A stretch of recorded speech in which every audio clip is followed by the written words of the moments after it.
ಸಿದ್ಧೇಂದ್ರಿಯ ಮನೋರಥಾಃ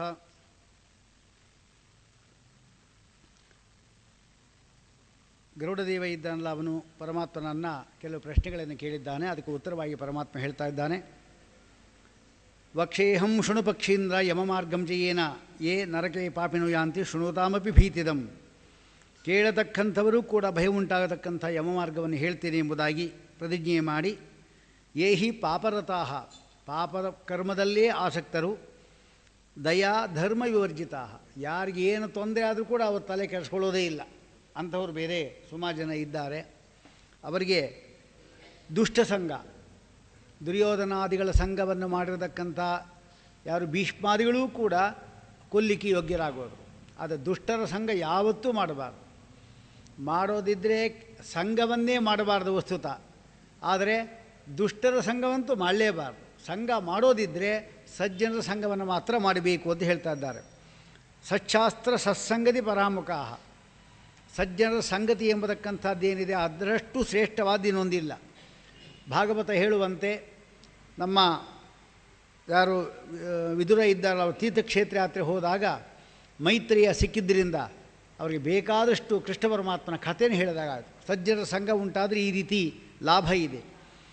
ಇನ್ನು ಕೆಲವರು ಧನಮಾನ ಮದಾನ್ವಿತಾ, ಧನ ಬೇಕಾದಷ್ಟು ಕೊಟ್ಬಿಟ್ಟಿರ್ತಾನೆ ದೇವರು ಪರೀಕ್ಷೆ ಮಾಡಲಿಕ್ಕಾಗಿ, ಅದರಿಂದ ಅಹಂಕಾರ ಬೇಕಾದಷ್ಟು ಬಂದಿರುತ್ತೆ, ಮದ ಬೇರೆ ಇರುತ್ತೆ. ಇಂಥವರೆಲ್ಲರೂ ಕೂಡ ದೈವಿ ಸಂಪತ್ತಿನಿಂದ ವಂಚಿತರಾಗ್ತಾರೆ. ದರ್ಪ ದಂಭ, ದಂಭ ಬೇರೆ ದರ್ಪ ಬೇರೆ, ಅಭಿಮಾನ, ನಾನು ನನ್ನದು, ಕ್ರೋಧ, ನಿಷ್ಠುರವಾಗಿ ಮಾತಾಡೋದು, ಅಲ್ಲದೆ ಅಜ್ಞಾನಾದಿಗಳು, ಇದೆಲ್ಲೂ ಕೂಡ ಅಸುರರಿಗೆ ಸಂಬಂಧಪಟ್ಟ ದೋಷಗಳು. ಅದು ಯಾವತ್ತೂ ಕೂಡ ಸಜ್ಜನರಲ್ಲಿ ಬರಬಾರದು. ಇದನ್ನು ಕೃಷ್ಣ ಪರಮಾತ್ಮ ಹೇಳ್ತಾ ಇದ್ದಾನೆ. ಸಚ್ಛಾಸ್ತ್ರ ಸತ್ಸಂಗತಿ, ದೇವರಿದ್ದಾರ ಇಲ್ಲ, ಅವರ ಮಾತಲ್ಲಿ ವಿಶ್ವಾಸ ಇಲ್ಲ, ರಾಘವೇಂದ್ರ ತೀರ್ಥರೆಲ್ಲ ಫಲ ಕೊಡ್ತಾರಂತೆ, ನಂಬೋದು ಹೇಗೆ? ಹೀಗೆ ಮಾತಾಡೋದು ಅವರು. ಇವರೆಲ್ಲರೂ ಕೂಡ ದಾಂಭಿಕರು, ಮೋಸ ಮಾಡುವವರು, ಸಚ್ಛಾಸ್ತ್ರ ಪರಾಗತರು. ಇವರೆಲ್ಲ ಏನು ಕತೆ ಅಂದರೆ ಅಲ್ಪಾಯುಗಳಾಗ್ತಾರೆ, ಅಂದರೆ ತುಂಬ ವರ್ಷ ಬದುಕೋದಿಲ್ಲ. ದೊಡ್ಡವರ ಮತ್ತು ಗುರುಗಳ ಹಿರಿಯರನ್ನು ಅವಮಾನ ಮಾಡಿದ್ದಕ್ಕಾಗಿ ಆಯುಷ್ಯು ಕಡಿಮೆ ಆಗುತ್ತೆ.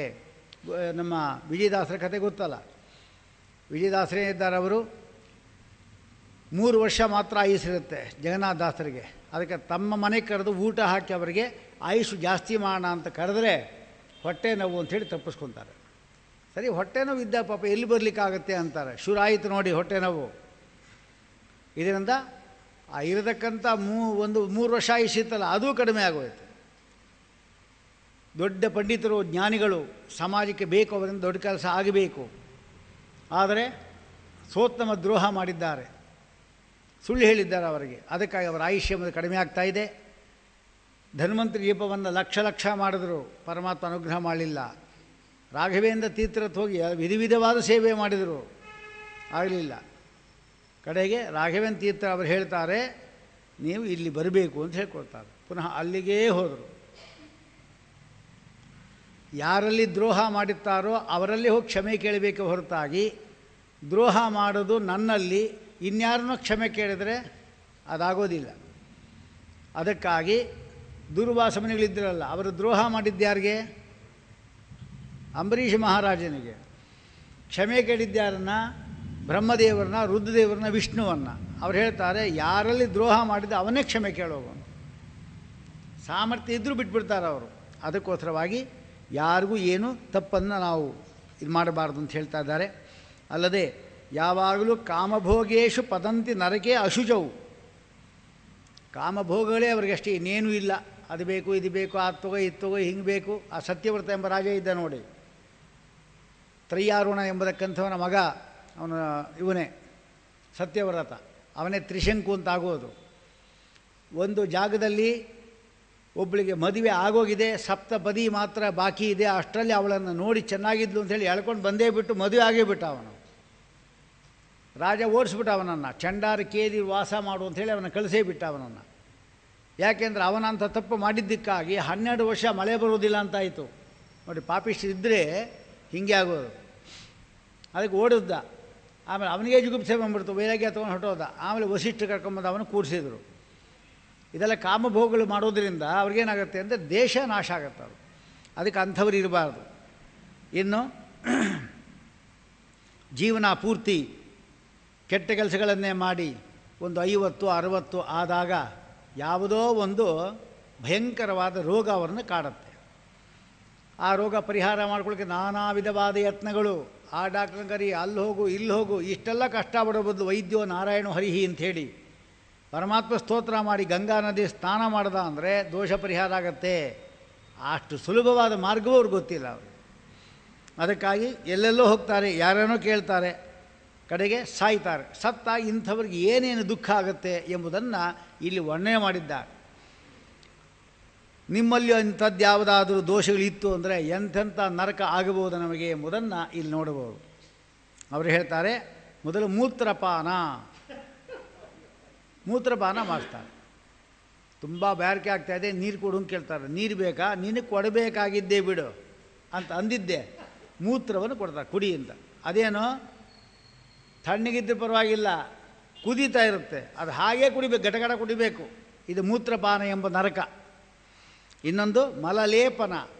ಎಲ್ಲರಿಗೆ ಅವಮಾನ ಮಾಡಿದಿಲ್ಲ ಮಾತುಗಳಿಂದ, ನಿಷ್ಠುರ ನುಡಿ ಹೇಳಿ ಇಡೀ ಮೈ ತುಂಬ ಪೂರ್ತಿ ಅವನಿಗೆ ಮಲಗಳಿಂದ ಲೇಪನ, ಅದೊಂದು ನರಕ. ಅಷ್ಟು ಮಾತ್ರವಲ್ಲ, ಮಧ್ಯೆ ತಿನ್ನಿಸ್ತಾರೆ. ವಾಯುದೇವರಿದ್ದ ಅವರು ಬೆಣ್ಣೆ ಎಲ್ಲ ಮೈಗೆ ಬೆಳ್ಕೊಂಡು ಕೃಷ್ಣ ಪರಮಾತ್ಮ ಕೋತಿಗಳಿಗೆ ಕಪ್ಪೆಗಳು ತಿನ್ನಿಸ್ತಾ ಇದ್ದಂತ ಅವನು. ಹಾಗೆ ಮೈಯೆಲ್ಲ ಬಳಿಯೋದು, ಉಳಿದಿದ್ದಿರ್ತಲ್ಲ ತಿನ್ನು ಅಂತ ಅವರಿಗೆ ಕೊಡೋದು. ಹಾಗಿರ್ತಾರಂತೆ. ಕೆಂಡಗಳಲ್ಲಿ ಮಲಗೋದು, ಕೆಂಡ ಪೂರ್ತಿ ಕೆಂಡ ಅಲ್ಲಿ ಮಲಗಿಸ್ತಾರಂತೆ. ಇದ್ಯಾವುದಕ್ಕೆ? ನಾಸ್ತಿಕರಿಗೆ, ದಂಬರಿಗೆ, ಅಹಂಕಾರ ಪಟ್ಟೋರಿಗೆ, ದೊಡ್ಡವರು ಬೈದೋರಿಗೆ, ದುಷ್ಟ ಸಂಗತ ಮಾಡೋರಿಗೆ ಈ ನರಕಗಳು. ಮುಸಲ ಮರ್ದನ ಅಂತ ಒಂದು ನರಕ. ಒನಕೆಯಿಂದ ಹೊಡಿತಾ ಇರೋದಷ್ಟೇ, ಧಾನ್ಯಕ್ಕೆ ಹೊಡೆದ ಹಾಗೆ. ಮುಸಲ ಮರ್ದನ ನರಕ. ತಣ್ಣೀರಿಂದ ಸ್ನಾನ. ಇಲ್ಲಿ ಯಾರು ಸ್ನಾನ ಮಾಡೋದೇ ಇಲ್ಲ, ಬರೀ ಬಿಸಿರೋ ಜೀವನ ಪೂರ್ತಿ. ಅಂಥವ್ರಿಗೆ ಬಿಸಿ ಬಿಸಿ ನೀರು ಸ್ನಾನ ಅಥವಾ ತಣ್ಣಗಿರೋ ಐಸ್ ನೀರು ಆ ಸ್ನಾನ ಮಾಡ್ತಾರಂತೆ. ಬಾಯಲ್ಲಿ ಮೂಗಲ್ಲಿ ಉಪ್ಪು ನೀರು ಸುರಿಯೋದು. ಮೂಗು ಹಿಡಿಯೋದು, ಬಾಯಿ ತೆಗಿತಾನೆ. ಬಾಯಿ ತುಂಬ ಹಾಕ್ಬಿಟ್ಟ ಅಂದರೆ ಮೂಗು ಬಿಟ್ಬಿಡ್ತಾರೆ, ಮೂಗಿನಲ್ಲಿ ಬರುತ್ತಾರೆ. ಪುನಃ ಬಾಯಿನ ಮುಚ್ಚಿ ಮೂಗಿನಿಂದ ಉಪ್ಪು ನೀರು ಹಾಕೋದು. ಇಂಥ ನರಕ ಇದಂತೆ. ಹಾವುಗಳಿಂದ ಕಚ್ಚೋದು, ಮೂಳೆಗಳೆಲ್ಲ ಪುಡಿ ಪುಡಿ ಮಾಡೋದು. ಮೂಳೆಗಳು ಇಲ್ಲಿಡೋದು, ಒನಗೆ ತೊಗೊಂಡು ಹೊಡೆಯೋದು ಅದನ್ನು. ಮೂಳೆ ಪುಡಿ ಮಾಡೋ ನರಕ ಅದು. ಅಸ್ಥಿ ಮರ್ದನ ಅದೊಂದು ನರಕ ಹೇಳ್ತಾರೆ.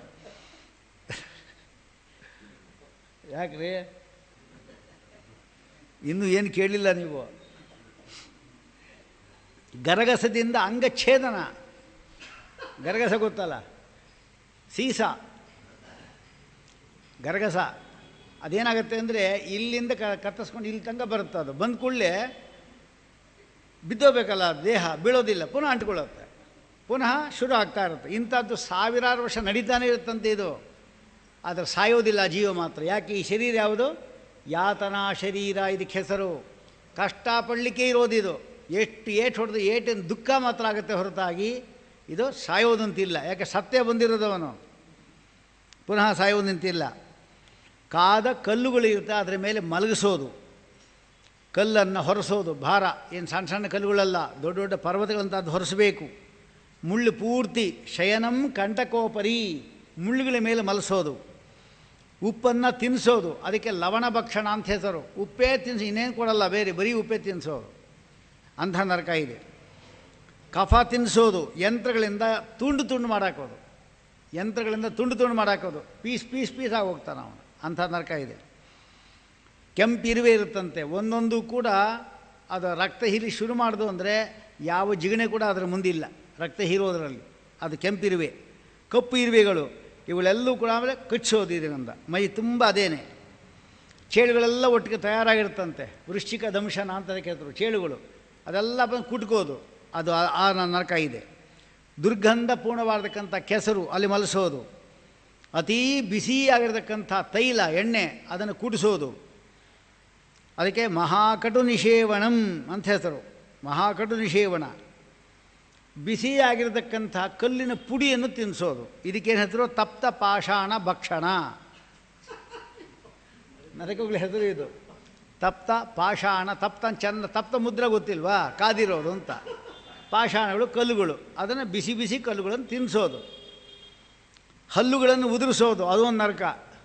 ದಂತಪಾತನ, ಹಲ್ಲು ಉದುರಿಸ್ತಾನೆ ಇರ್ತಾರೆ, ಹಲ್ಲು ಬೆಳಿತಾನೆ ಇರುತ್ತೆ. ಹಾಗೆ ಬಿಸಿಯಾದ ಹೆಂಚಿನ ಮೇಲೆ ದೋಸೆ ಹಾಕಿದ್ರೆ ಅದು ಹೆಂಗೆ ಬೆಂದೋಗುತ್ತೋ ಆ ಬಿಸಿಯಾದ ಹೆಂಚಿನ ಮೇಲೆ ಮಲಗಿಸ್ತಾರೆ ದೋಸೆಯಂತೆ.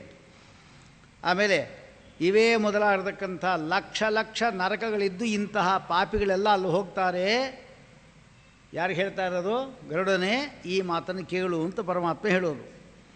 ಇನ್ನು ತತಸ್ಥೆ ಮರಣಂ ಪ್ರಾಪ್ಯ ಯಥಾ ಗಚ್ಚಂತಿ ಯಾತನಾಂ, ಇಂಥ ಯಾತ್ರೆಗಳೆಲ್ಲ ಇಲ್ಲಿದೆ ಅಂತ ಇದೆಲ್ಲ ನಾರದೀಯ ಪುರಾಣದಲ್ಲಿ ವಿಶೇಷವಾಗಿ ಹೇಳಿರ್ತಕ್ಕಂಥ ಅಂಶಗಳಿದು.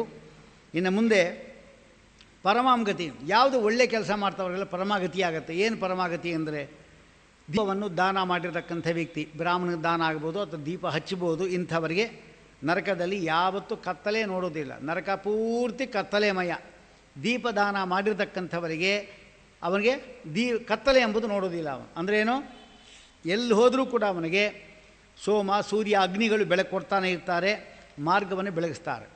ಅದಕ್ಕೆ ದೀಪಾವಳಿ ಸಂದರ್ಭದಲ್ಲಿ ಆಕಾಶದಲ್ಲಿ ದೀಪ ಅಂತ ಕಟ್ತಾರೆ ನೋಡ್ರಿ. ಆ ದೀಪ ಯಾಕೆ ಕಟ್ಟೋದು ಅಂದರೆ ತುಲಾರಾಶಿಯವರೆಗೂ ಕೂಡ, ವೃಶ್ಚಿಕ ಅಂದರೆ ಸೂರ್ಯನು ತುಲಾರಾಶಿ ಬರೋವರೆಗೂ, ಈಗ ಎಲ್ಲಿದ್ದಾನೆ ಗುರು ರವಿ? ಈಗ ಕನ್ಯಾ ರಾಶಿಯಲ್ಲಿ ಇದ್ದಾನೆ. ಈಗ ಕನ್ಯಾ ರಾಶಿಯಲ್ಲಿ ಇದ್ದವನು ಅಂತ ಹೇಳಿದರೆ ಅದಕ್ಕೆ ಏನು ಗೊತ್ತಾ ವಿಶೇಷ? ಭಾರಿ ವಿಶೇಷ ಈ ಸಾರಿ. ಸಾಮಾನ್ಯ ಬಂದಿರುತ್ತೆ ಅದು. ಗುರು ಮತ್ತು ರವಿ ಇಬ್ಬರು ಕೂಡ ಏನಾದರೂ ಕನ್ಯಾ ರಾಶಿಯಲ್ಲಿ ಇದ್ದು ಹೇಳಿದರೆ ಆ ಸಂದರ್ಭದಲ್ಲಿ ಈ ಪಿತೃಶ್ರಾದ್ದ ಎಂಬುದು ಅಧಿಕ ಬಲ ಅಂತ ಹೇಳ್ತಾ ಇದ್ದಾರೆ. ಅದಾದ ಕೂಡಲೇ ಮುಂದೇನು ಮಾಡ್ತಾನೆ? ತುಲಾ ರಾಶಿ ಬರ್ತಾನೆ ಈಗ ಯಾರು? ರವಿ. ಅಲ್ಲಿವರೆಗೂ ಕೂಡ ಅವನು ಈ ಮಗ ಇದ್ದಾನವನು ಶ್ರಾದ್ದವನ್ನು ಮಾಡ್ತಾನ, ತರ್ಪಣ ಬಿಡ್ತಾನೆ ಎಂಬುದಾಗಿ ಕಾದು ನೋಡ್ತಾರಂತೆ. ಆ ವೃಶ್ಚಿಕ ದರ್ಶನಂ, ವೃಶ್ಚಿಕಕ್ಕೆ ಬರುವವರೆಗೂ ನೋಡ್ತಾರೆ. ಆಮೇಲೆ ಅವನೇನಾದರೂ ಕೊಳ್ಳಿಲ್ಲ ಅಂತ ಹೇಳಿದ್ರೆ ಹೋಗ್ತಾರವರು. ಮತ್ತು ಹೋಗುವಾಗ ಬಂದವರು ಈಗ ಈ ಶ್ರಾದ್ದ ತಗೊಳ್ಳಿಕ್ಕೆ ಅಂತ ಬಂದ್ರಲ್ಲ, ಅವ್ರು ಹೋಗುವಾಗ ಹೇಗೆ ಹೋಗ್ತಾರೆ? ಕತ್ತಲೆ ಅಲ್ವ ದಾರಿಲಿ. ಅಂದರೆ ಇವನೇನಾದರೂ ಆಕಾಶ ದೀಪ ಮೇಲೆ ಒಂದು ದೀಪ ಇಟ್ಟ ಅಂದರೆ ಆ ದೀಪದ ಬೆಳಕೆ ಸಾಕಂತ ಅವ್ರು ಹೋಗಲಿಕ್ಕೆ. ಅವರು ಆಗ ಅವರು ಆಶೀರ್ವಾದ ಮಾಡ್ತಾರೆ. ಇಂಥ ದೀಪವನ್ನು ಹಚ್ಚಿ ನಮಗೆ ಕತ್ತಲೆ ಪರಿಹಾರ ಮಾಡಿದ್ದಿ, ನಿನ್ನ ವಂಶ ಕತ್ತಲೆ ಇದೆಲ್ಲ ಮಗ ಇಲ್ಲದೆ ಅದು ವಂಶ ಬೆಳೀಲಿ ಅಂತ ಹೇಳ್ತಾರೆ. ಅದಕ್ಕೋಸ್ಕರ ಅಂಥದ್ದನ್ನು ಇದು ಮಾಡಬೇಕು ಅಂತ ಹೇಳ್ತಾರೆ. ಆಮೇಲೆ ಕಶ್ಚಿದ್ ವ್ಯಾಧಿ ಪ್ರಜಾಯತೆ, ಪಾಪ ಮಾಡಿರ್ತಕ್ಕಂಥ ವ್ಯಕ್ತಿಗೆ ಆಯುಷು ಇರುವಾಗ, ವಯಸ್ಸು ಇರುವಾಗ ಏನು ಗೊತ್ತಾಗೋದಿಲ್ಲ. ವಯಸ್ಸು ಮುಗಿತಾ ಇದ್ದಾಗ ಇದ್ದಕ್ಕಿದ್ದಾಗೆ ಒಂದು ನರಕ ಅವನಿಗೆ ತೋರಿಸುತ್ತೆ, ಕಾಣಿಸುತ್ತೆ. ಅವನಿಗೆ ಮೊದಲು ದ್ವಿದೃಷ್ಟಿ ಬಂದ್ಬಿಡುತ್ತೇನೆ ಹೇಳಿದ್ನಲ್ಲ ಹಾಗೆ. ಅಷ್ಟರಲ್ಲಿ ಆದಿವ್ಯಾಧಿ ಸಮಾಯುಕ್ತಂ, ಕರ್ಮಯೋಗದಿಂದ ಅವನಿಗೆ ಸಾಯೋಕಾಲ ಸರಿಯಾಗಿ ಒಂದು ರೋಗ ಬರುತ್ತಂತೆ. ಕಶ್ಚಿದ್ ವ್ಯಾಧಿ, ಯಾವ ವ್ಯಾಧಿ ಬೇಕಾರಾಗಿರ್ಬೋದು ಅದು. ಯಾವುದದು? ರೋಗಗಳು ಯಾವತ್ತೂ ಬರೋದು ವಾತ ಪಿತ್ತ ಕಫಗಳ ವ್ಯತ್ಯಾಸದಿಂದ ಬರೋದು. ವಾತ ಪಿತ್ತ ಕಫ ಮೂರು ಬೇಕೇ ಬೇಕು ದೇಹಕ್ಕೆ. ಅದು ಮೂರು ಹೆಚ್ಚು ಕಡಿಮೆ ಆಯಿತು ಅಂತ ಹೇಳಿದ್ರೆ ರೋಗಗಳು ಬರೋದು. ಸಮಾನ ಸ್ಥಿತಿ ಇತ್ತು ಅಂದರೆ ಆರೋಗ್ಯವಂತನಾಗಿದ್ದಾನೆ ಅಂತ ಆಗ ಅವನ ಪಲ್ಸ್ ಇರುತ್ತಲ್ಲ, ಇದು ಸರಿಯಾಗಿ ಹೊಡ್ಕೊತಾರೆ. ಹರ ವಾತ ಪಿತ್ತ ಕಫ ಒಂದೇ ರೀತಿ ಬಗ್ಗೆ ಏನು ಮಾಡಬೇಕು? ಅದಕ್ಕೆ ಆಯುರ್ವೇದ ಹೇಳಿದಂತೆ ನೆಲ್ಲಿಕಾಯಿ, ತಾರೆಕಾಯಿ, ಅಳಲೆಕಾಯಿ ಇದನ್ನು ಹೆಚ್ಚು ಉಪಯೋಗ ಮಾಡಬೇಕು ನಾವು. ಆಗ ವಾತ ಪಿತ್ತ ಕಫ ಸಮಾನವಾಗಿ ತ್ರಿದೋಷವನ್ನು ಪರಿಹಾರ ಮಾಡಲಿಕ್ಕೆ ಔಷಧಿಗಳಿದೆ. ಯಾವುದು? ತಾರೆಕಾಯಿ, ನೆಲ್ಲಿಕಾಯಿ, ಅಳಲೆಕಾಯಿ. ಹಾಂ, ಅದು ಒಟ್ಟಿಗೆ ಮಾಡಿದ್ದಾರೆ. ವಸ್ತುತಃ ಈ ಮಕ್ಕಳಿಗೆಲ್ಲ ಇಂಥದ್ದು ಇದು ಮೂರು ಮಾಡ್ತಾ ಇರ್ತಾರೆ. ತಾರೆಕಾಯಿ ಇರುತ್ತೆ, ಅಳಲೆಕಾಯಿ ಇರುತ್ತೆ, ಇದೆಲ್ಲ ಮಾಡ್ತಾರೆ. ಕೆಮ್ಮು ಕಫ ಇದೆಲ್ಲ ಬರೋದಿಲ್ಲ. ಅದಕ್ಕೆ ನಾವು ಯಾವತ್ತೂ ಇದನ್ನು ಹಿಂದೆ ಹಲ್ಲು ಪುಡಿ ಬರ್ತಾಯಿತ್ತು ನೋಡಿ, ಅದಕ್ಕೆ ಈ ಮೂರನ್ನು ಕೂಡ ಸೇರಿಸ್ಬಿಟ್ಟು ಹಲ್ಲು ಉಜ್ಜೋರು. ನಾವು ತಿಂದೇ ಇರ್ತೀವಿ, ಅದನ್ನು ತಿಂತೀವಿ, ಪೇಸ್ಟ್ ತಿಂದಾಕ್ಬಿಡ್ತೀವಿ. ಹಾಗಾಗಿ ಇದನ್ನು ತಿಂದೇ ಇರ್ತೀವಿ ನಾವು. ಇದು ವಿಷ ಅಲ್ಲ, ಅದು ವಿಷ, ಅದು ರಾಸಾಯನಿಕ ವಸ್ತು ಹಾಕಿರ್ತಾರೆ ಅದರಲ್ಲಿ. ಆದ್ದರಿಂದ ಅದು ತಿನ್ನಲಿಕ್ಕೆ ಬರೋದಿಲ್ಲ. ಆದರೆ ಅದನ್ನೇ ತಿಂದುವಾಗ ಇನ್ನು ಮಕ್ಕಳಂಗೆ ಕೇಳೋದು ಬೇಡ, ತಿಂದೇ ಬಿಡ್ತಾರೆ ಅವರು. ಅದಕ್ಕೋಸ್ಕರ ಹಲ್ಲು ಉಜ್ತಾರೆ ಅವರು. ಹಾಗಿದೆ, ತಿನ್ನಬೇಕಾಗಿದ್ದೆ ಎಲ್ಲವೂ ಕೂಡ ಅಲ್ವಾ. ಆದರೆ ಇಲ್ಲಿ ಹೇಳ್ತಾರೆ ರೋಗಾಹ ದುಃಖಸ್ಯ ದಾತಾರಃ ಜ್ವರ ಪ್ರವೃತ್ತಿಯೋಹಿತೆ.